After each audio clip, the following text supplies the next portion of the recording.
The National Association of Anorexia Nervosa and Associated Disorders states every 62 minutes, at least one person dies as a direct result from an eating disorder. Many young adolescents and young adults struggle with anorexia and bulimia every single day. Learning the warning signs, the symptoms, and different treatment options and how it affects their health can be very critical in helping one with anorexia or bulimia get help and live a healthier, happier life. Mayo Clinic defines eating disorders as persistent eating behaviors that negatively impact your health, your emotions, and your ability to function in important areas of your life. I'm going to start by talking about anorexia.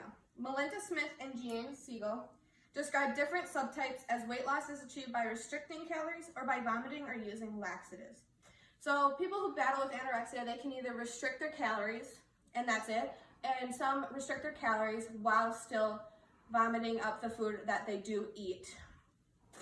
For someone that has anorexia, some things you'll want to look out for is if they start to look skeletal, significant weight loss. They'll wear like really loose, baggy clothes to hide their weight loss, recent weight loss. And they'll follow a strict diet, getting rid of all bad foods like sugars and carbohydrates. They'll also obsess over their flaws in mirrors and will do constant weigh-ins, checking their weight. Next, I'm going to talk about bulimia, which is considered vomiting after binge eating to the point of physical discomfort. So the Mayo Clinic states vomiting immediately after won't eliminate more than 50% of calories consumed. That's why you can barely tell if someone's bulimic or not, because they usually are normal weight or they're overweight because they do eat large amount of food, but most of that calories are actually being ingested and taken by the body. So some things you need to look out for people that are bulimic are they'll run to the nearest bathroom after eating food because they want to purge what they just ate because they feel guilty for what they just ate.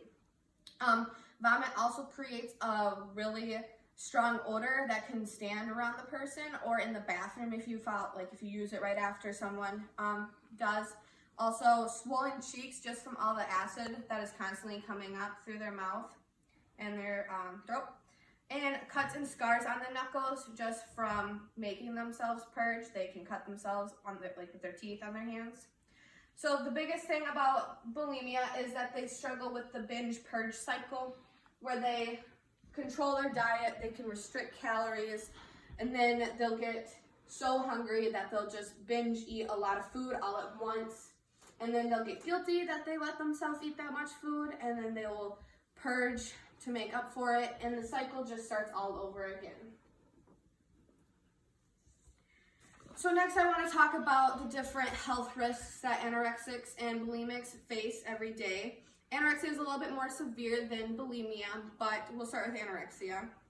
So when you battle with anorexia, you're basically putting your body through starvation mode.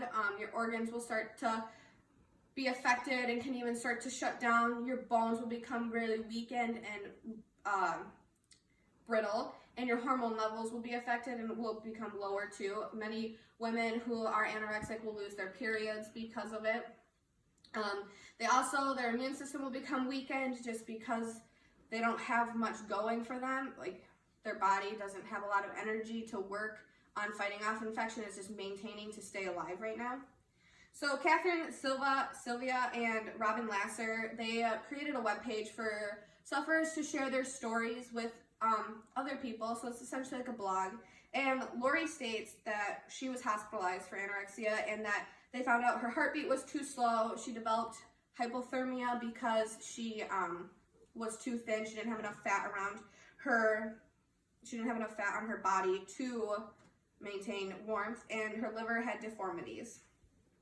So then bulimia, the main risks that they can find is rupturing the stomach and the throat just from constant purging, mainly dehydration because your body needs key nutrients, and if you're just getting rid of that all at once, every single day, multiple times a day, it can lead to dehydration, low sodium, potassium, and magnesium, which are all very vital vitamins and nutrition values that you need in your life.